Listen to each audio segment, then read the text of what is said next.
Pemirsa, sebanyak 44.000 narapidana diusulkan mendapat amnesti atau pengampunan dari Presiden Prabowo Subianto. Usulan ini diklaim pemerintah dapat mengurangi overkapasitas lembaga pemasyarakatan hingga 30%. Dalam rapat terbatas yang digelar 13 Desember lalu, Presiden Prabowo Subianto membahas sejumlah isu termasuk pemberian amnesti kepada narapidana tertentu yang dilakukan atas dasar kemanusiaan, mengurangi kelebihan kapasitas lapas, dan untuk mendorong rekonsiliasi di beberapa wilayah. Menteri Koordinator Bidang Hukum, HAM, Imigrasi, dan Pemasyarakatan Yusril Iza Mahendra mengungkap, tak hanya amnesti ke 44.000 narapidana, pemerintah juga bakal memberikan abolisi atau penghentian proses hukum kepada sejumlah narapidana yang belum dijatuhi vonis.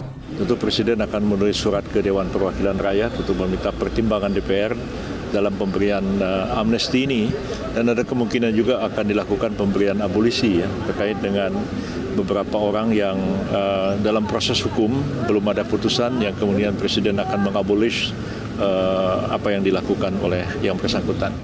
Meski kriteria penerima amnesti masih digodok, Menteri Hukum Supratman Andi Aktas menyatakan amnesti akan diberikan pada narapidana yang terjerat kasus narkotika hingga pelanggaran Undang-Undang ITE. Responnya positif ya, terutama bagi kasus-kasus yang terkait dengan pelanggaran ITE, yang terkait dengan penghinaan kepada kepala negara, begitu juga tahanan-tahanan yang kita anggap sebagai tahanan politik untuk Papua, itu juga cukup bagus ya dalam upaya untuk membangun dialog dan rekonsiliasi untuk membangun Papua lebih baik ke depan. Untuk kasus yang terkait dengan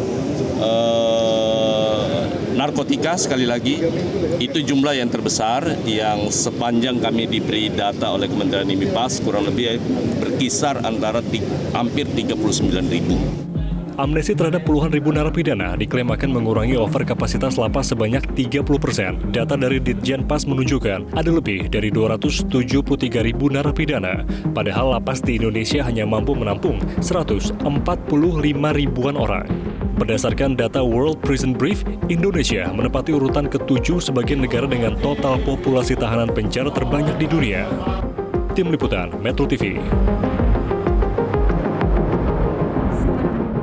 Jelajahi cara baru mendapatkan informasi. Download Metro TV Extend sekarang.